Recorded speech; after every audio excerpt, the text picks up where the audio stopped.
दोस्तों नमस्कार और आप देख रहे हैं न्यूज़ बकेट में आपका स्वागत है।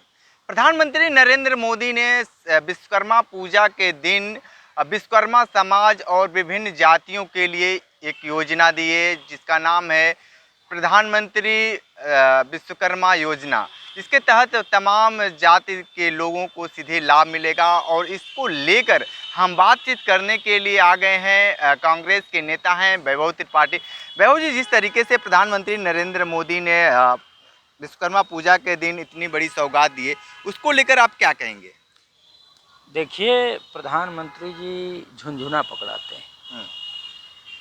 ये भी एक बड़ा जुमला है।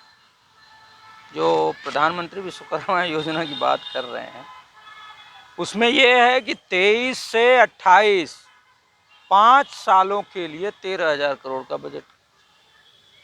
तो अगर गरीबों के कल्याण की बात होती, गरीबों से उनको लेना देना होता, तो एक तो पहले ये छोटा सा झुनझुना न पकड़ाते, क्योंकि गरीब जनता महंगाई बेरोजगारी से त्रस्त है। युवा नौकरी नहीं पा रहे हैं, किसान को उसकी लागत मूल्य नहीं मिल रही है। इन बातों को एकदम नहीं करते हैं। प्रधानमंत्री जी को एक बात और बता दें, जो लोग पीठ थपथपा रहे हैं, प्रधानमंत्री जी स्वतः ऐसे करने की आदत है उनकी।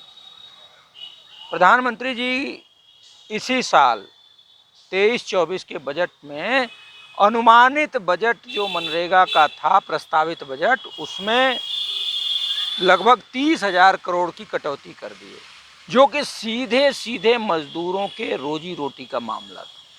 मतलब एक साल में कटौती हुई 30,000 करोड़।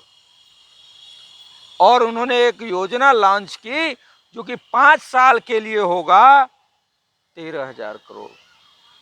कै रुपया पड़ा साल का? फिर उस समुदाय या जिन लोगों के लिए वो योजना बनाई गई है, उन सारे लोगों की पॉपुलेशन से उसको मल्टीप्लाई कर लीजिए, डिवाइड कर लीजिए। स्थिति ये हो जाएगी कि 100, 200, 500 रुपये भी मिलेगा कि नहीं मिलेगा, ये भरोसा नहीं है। लेकिन मामला बहुत ये सारे लोग खुशी जाहिर कर रहे हैं कि यहाँ कम से कम बहुत दिनों के बाद देखिए इस तरीके के प्रधानमंत्री। भाई साहब, ऐसा है कि भाट दरबारी राज परिवारों में पहले हुआ करते थे, जो अब मोदी सरकार में भाट दरबारी हो गए। अगर राजा ने कोई गलत निर्णय भी दिया है तो भी भाट दरबारी ताली बजाते थे और भाट वृंदावली गाते थे, राजा की गुणगान करते थे। वही हो रहा है कि 30,000 करोड़ का मनरेगा का बजट कम किया, तब भी भाट वृंदावली कर रहे थे। 13,000 करोड़ 5 साल के प्रोविजन का एक झुनझुना पकड़ाया, तब भी भाट वृंदावली कर रहे हैं वो भाट। और महंगाई बेरोजगारी चरम पे है, तब भी कर रहे हैं। 400 का सिलेंडर 1200 हो गया, एक बार भाट नहीं बोले। और जैसे ही 200 रुपये कम किया तो भाट फिर नाचने लगे ढोल नगाड़ों पे। मामला यही है कि लेकिन सरकार जो कुछ कर विश्वकर्मा नहीं रही। समाज के लोग हैं वो बहुत खुश हैं जी, क्योंकि बनारस में हंसराज विश्वकर्मा हैं। वो कह रहे थे कि हमारे समाज के लिए, उत्थान के लिए प्रधानमंत्री नरेंद्र मोदी ने इतनी बड़ी सौगात दी है। हंसराज विश्वकर्मा जी पिछले कितने साल से जिला अध्यक्ष हैं, कई ठो विश्वकर्मा लोगों की मदद किए हैं।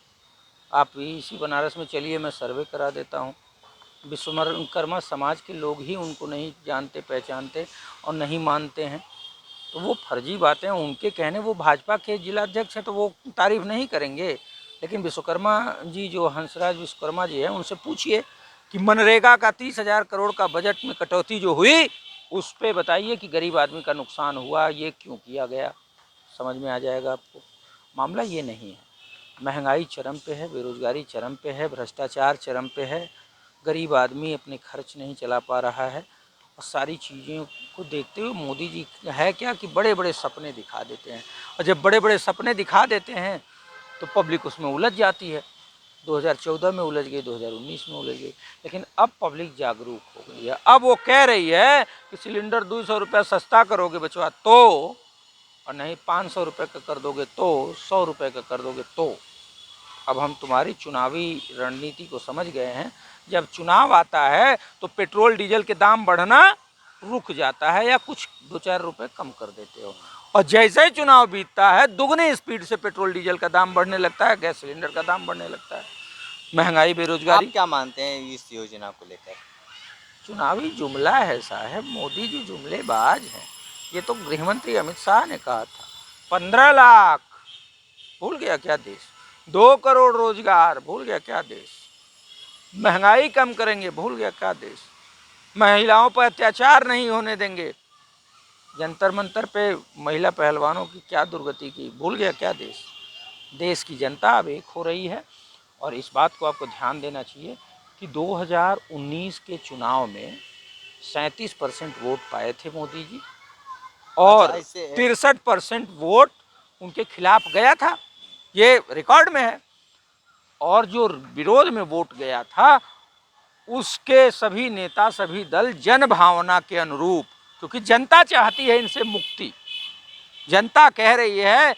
एक पिक्चर आई थी अतिथि तुम कब जाओगे, जनता कह रही मोदी जी तुम बनारस से गुजरात कब जाओगे, प्रधानमंत्री पद से कब हटोगे।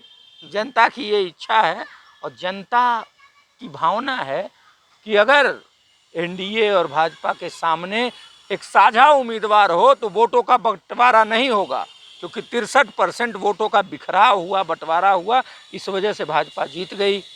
तो जनता चाहती है कि वोटों का बंटवारा न हो, और बंटवारा नहीं होगा। इस बार इंडिया गठबंधन के साथ साझा उम्मीदवार उतरेंगे और एनडीए की हार होगी, इंडिया की जीत होगी। तानाशाह हारेंगे और इंडिया जीतेगा, इंडिया की जनता जीतेगी, क्योंकि इस नारे के बाद जुड़ेगा भारत, जीतेगा इंडिया। मोदी जी भी इंडिया से डर गए हैं। क्यों? क्योंकि उनको सामने हार दिखने लगी है। मैं आपको आश्वस्त करता हूं कि 2024 में जब प्रधानमंत्री पद की शपथ लेने की बारी आएगी तो विपक्ष के इंडिया का ही कोई नेता प्रधानमंत्री बनेगा। ठीक है। तो जिस तरीके से प्रधानमंत्री नरेंद्र मोदी ने जो योजना दी, उस योजना को लेकर कांग्रेस नेता वैभव त्रिपाठी ने तब विभिन्न प्रकार के उसको खंडन किए हैं, और ये कह रहे हैं कि चुनावी जुमला है। आने वाले वक्त में किस तरीके से सरकार और किस तरीके से लोगों को योजना और देती है, देखना दिलचस्प होगा। तो हमारे साथ बने रहिए न्यूज़ बकेट के साथ, हमें दीजिए इजाज़त। नमस्कार। पेश है न्यूज बकेट हिंदी मासिक पत्रिका। पढ़ें इस महीने की पूरी खबर विस्तार से हमारे न्यूज बकेट की मैगजीन में। हमारी ई मैगजीन को मुफ्त में पढ़ने के लिए अभी लॉगिन करें www.newsbucket.in पर। इसके अलावा रोज की ताज़ा खबरों के लिए हमारे YouTube चैनल को तुरंत सब्सक्राइब करें।